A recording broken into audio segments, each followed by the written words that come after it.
Hello everyone, I do have to give some warnings, so this is why I'm here, but basically this chapter has implications of rape and sex, so yes, so please, if you are not comfortable, but no one should be comfortable with this, but if you have triggers of these, please do not listen to this part.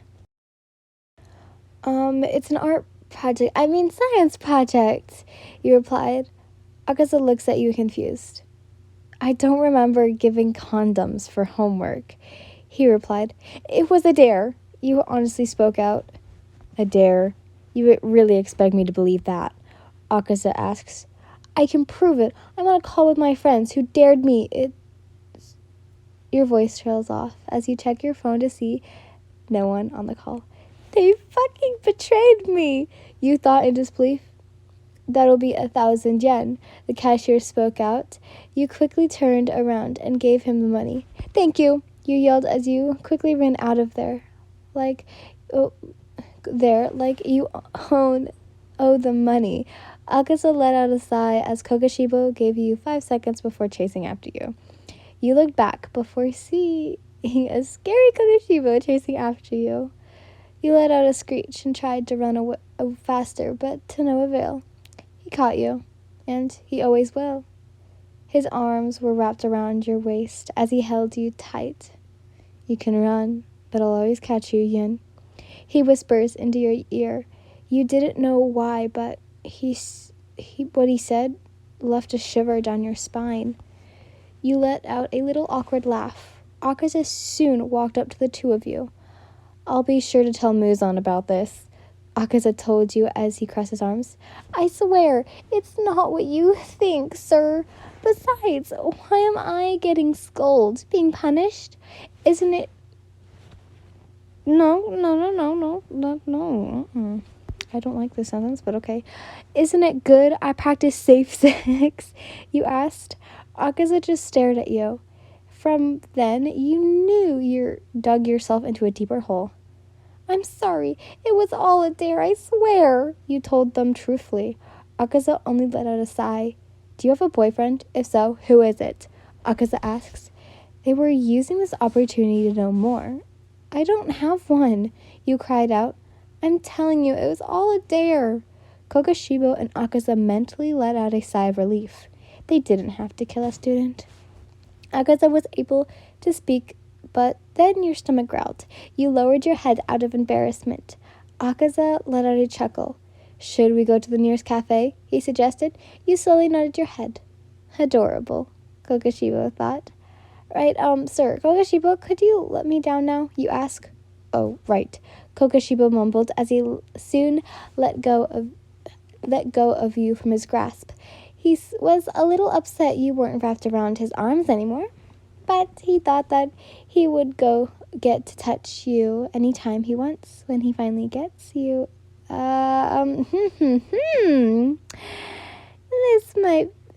author might be saying a little too much.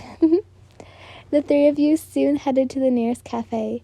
The three of you found a table while Kogashibo volunteered to order. What are you going to order, Akaza? He asks. Just iced coffee, he replied. Oh, all right. I'll order black coffee. How about you, Yin? Kogashibo asks. Ube pie and chocolate fudge. Hold on, let me go get my... Kogashibo cut you off. It's fine, I got it covered, he insisted, and soon left. Whoa, furry food, you thought. Yin, Akaza spoke out. You turned to him. I won't tell Muzan what happened today, he added. Your eyes widened. You were about to thank him, but you were cut off. That is, if you help me clean the science lab for the whole school year, he continued. You were in disbelief. What? You don't like that? He asked. Oh, no, I'm fine. I'll help you, sir, you replied. He let out a small, dry chuckle. He was definitely laughing at you. Did something happen? Kogashibo asked as he walks towards you. Not really. We just talked about the science lab, you replied as Kogashibo glares at Akaza. He then sits next to Akaza. All right, I'll just wait for our order, Kogashibo replied while you nodded. Akaza's phone started ringing. Oh, sorry, hold on. He got up from his seat and left, leaving you and Kogashibo. Well, this is a little bit awkward, you thought. Kokoshibo turned to you. Yin, he called out your name. You raised an eyebrow. If you can help me clean the gym, I won't tell Muzan anything. He added, clean? Again? You thought. He raised an eyebrow. You don't want it? He asked. No, I mean, sure, Kokoshibo. You replied. He then let out a small smile in response. I'm looking forward to it, Yin. The only warning in this chapter is, Muzan, so, I guess, I don't know, but, expect the worst, I guess. So, you're telling me that this man is from a game? Shoto whispered at Izuku, looking at him if he was crazy. Yes, he is, Izuku mentioned to Bob, who was awkwardly sitting on the sofa. Oh, right, Bob, you feel all right now? You don't have a headache anymore, Izuku added. Yes, Bob stuttered. Are you sure you didn't eat anything bad, Izuku? Sir, are you being brought into this? Shoto asked Bob. Bob didn't reply. He only stuttered as he was nervous. Shoto, would I lie to you? I'm telling the truth, Izuku replied. He soon walked closer to Shoto to whisper to him. He might be connected to Yin's disappearance. A quirk is definitely involved in this case, he whispered. I find this hard to wrap around my head, Shoto mumbled. Look, I know this all sounds crazy, but we have a chance, a glimmer of hope of finding Yin, Izuku told Shoto. And you know I'm glad, so desperate to find her. What if she's being held hostage, tortured? Izuku trembled as his voice broke mid-sentence. Shoto, I want to find my sister. A tear rolled down Izuku's cheek. You had been missing for 4 months. And every day, he can't sleep at night, worrying about you, and your whereabouts. He would overthink to himself, thinking about what quirk your potential kidnappers could have had. This world is so deprived of quirks too. One could never guess what a random stranger's quirk could be. Shoto soon placed his hand on Izuku's shoulder. I know, but I'm sure she's with someone safe. Someone who doesn't have any alternative motives. Shoto reassured Izuku, even if Shoto himself doubted his words. Okay, this is where the Muzan warning comes from. Meanwhile, you stared at the building of Muzan's apartment. You were still confused and in shock that Muzan had chosen you to take care of him. The teachers were against it, especially Blake, but they couldn't do anything about it since he insisted. Muzan also used the favorite card on you. I can't believe I'm in front of his apartment, you mumbled. Your phone soon started to ring. It was Muzan. You quickly picked it up. Where are you? He asked. Oh, I'm right in front of your building, Sir Muzan, you replied. Good. Head to the 9th floor. My apartment is 9A, he replied. You nodded in response as you soon hung up. You entered the building. Damn, I sure do remember this place being luxurious, you mumbled. You soon entered the elevator, hit the button to the 9th floor. As soon as you arrived, you got out of the elevator and looked for his apartment, which was 9A. As soon as you found it, you let out a deep breath and rang the doorbell. You heard footsteps from behind the door, and soon the door opened, revealing Muzan. He gave you a small smile. Yin, welcome. Come inside. He spoke. You nodded and soon headed inside. You stared at Muzan. He had a bruise on his eye and a cut on his nose. His lips were dried and bleeding a little, and his shoulders seemed dislocated. Oh, dear listeners, you're probably confused. Blake didn't aim for the head. Well, yes, he did, but Muzan is going to do anything to convince you to take care of him. He won't let a chance slip by. This includes dislocating his shoulder. What did he do? Well, he has his ways. He's a man capable of genocide. Dislocating his shoulder is nothing but a walk in the park. You soon grabbed your handkerchief and got close to Muzan.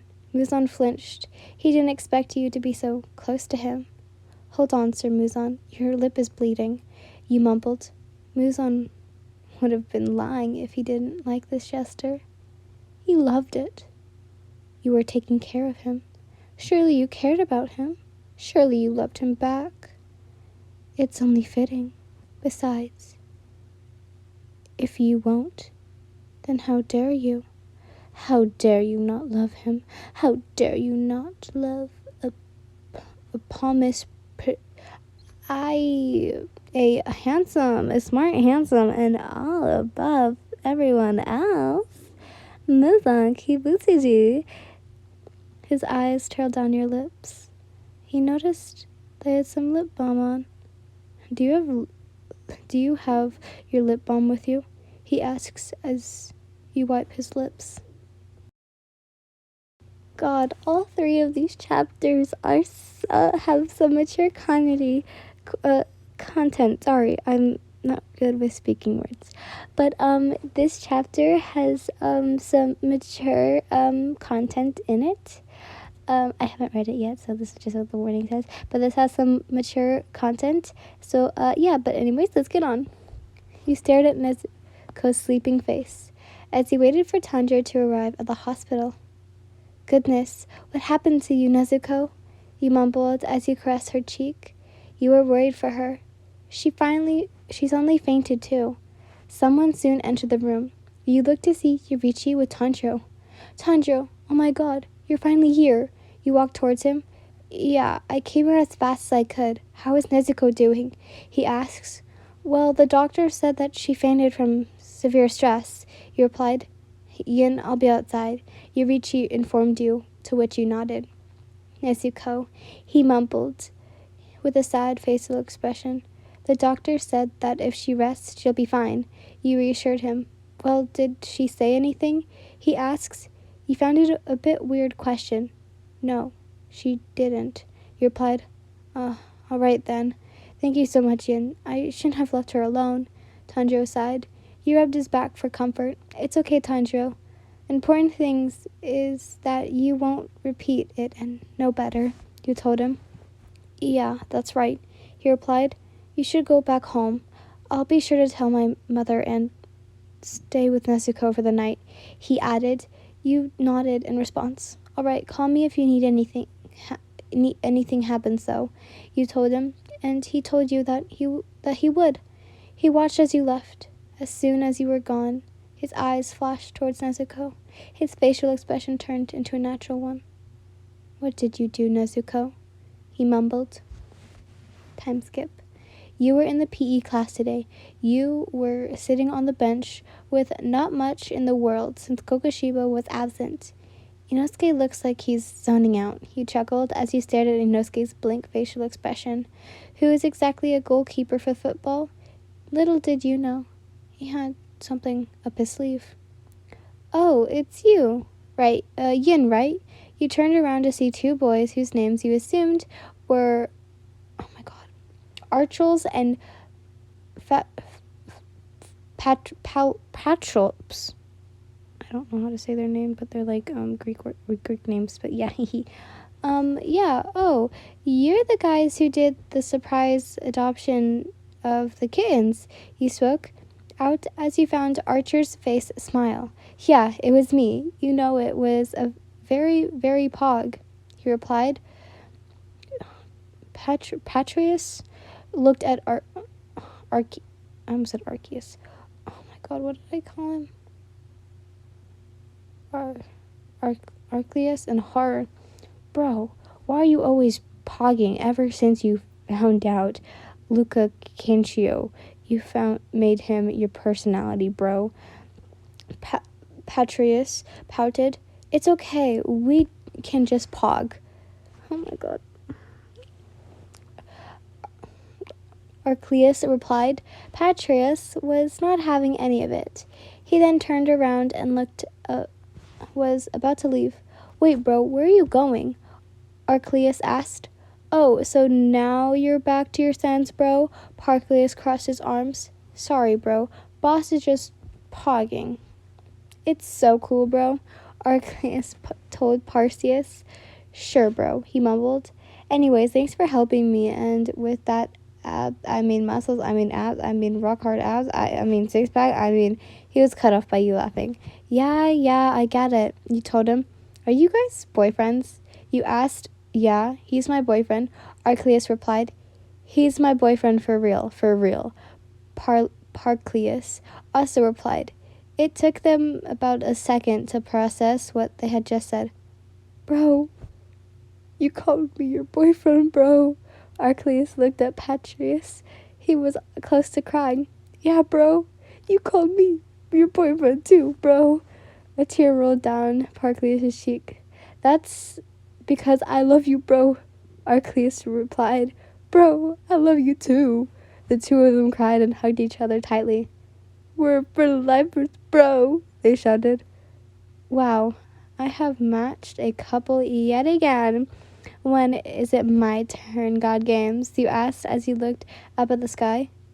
Ian, a familiar voice spoke out. You turned around to see Michiro. He sat next to you and soon clung to your arm. We finally have the same PE class. He smiled.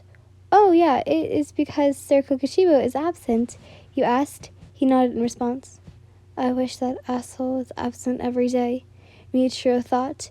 What are you doing, Yin? He asks. Nothing, actually. I'm just chilling. Oh, this bench? On this bench, you replied with a laugh. Michiro, a student called out his name. His head whipped towards him. His facial expression turned sour. What? He replied in a cold tone. Never mind. Sorry, the student replied and quickly ran away. Due to some circumstances, this will be my last video for some time. I will not say what happened, but I will be back. I just need some time.